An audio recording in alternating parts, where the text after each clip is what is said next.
ज्योतिले देखाउँदै भनिन्, म सेक्सी हुँदा तपाईँलाई के समस्या? दर्शकबिन नमस्कार अनि हार्दिक स्वागत गर्न चाहन्छौँ movieclubnepal.com को आफ्नो युट्युब च्यानल movieclubnepal.com मा। गायिका ज्योति मगर समय समयमा चर्चामा आइरहन्छन्।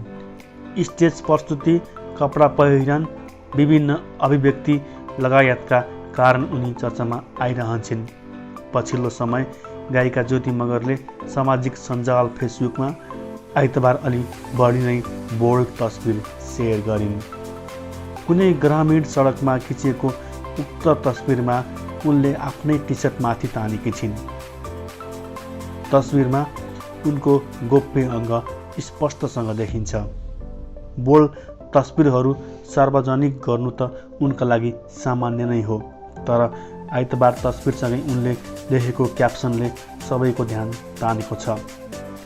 उनले लेखेकी छिन्, म सेक्सी हुन रोक्न सक्दिन, यो मेरो रगतमा छ। यदि यसलाई तपाईँले सहजै लिन सक्नुहुन्न भने यो तपाईँको समस्या हो। मलाई पाल मतलब। फेसबुकमा 1,41,000 भन्दा बढी फ्यान कमाएकी ज्योतिको उक्त तस्बिर सेयर गरेको 2 घण्टामा 2,300 भन्दा बढी फ्यानले लाइक गरेका छन् भने 701 जनाले प्रतिक्रिया दिएका छन् भने 48 जनाले सेयर पनि गरेका छन्।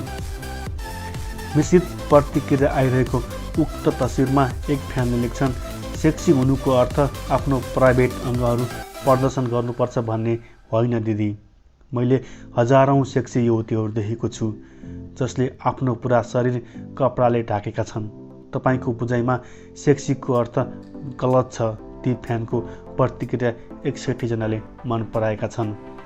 आफ्नो इच्छा अनि स्वइच्छा, जे गर्दा खुसी मिल्छ त्यो गर्न पाइन्छ, तर समाजले कतिसम्म कति हदसम्म पचाउन सक्छ त्यो कुरा हो। यस्तै समाचारको लागि तपाईँले हाम्रो युट्युब च्यानल movieclubnepal.com लाई फलो गर्नुहोला। हाम्रो पेज छ, हाम्रो युट्युब च्यानल छ अनि तपाईँले हामीलाई सल्लाह सुझाव पनि दिन सक्नुहुन्छ। अहिलेको लागि ज्योति मगरको यो सानो समाचार सँगसँगै बिट मार्न चाहन्छौँ। हवस् त, नमस्ते।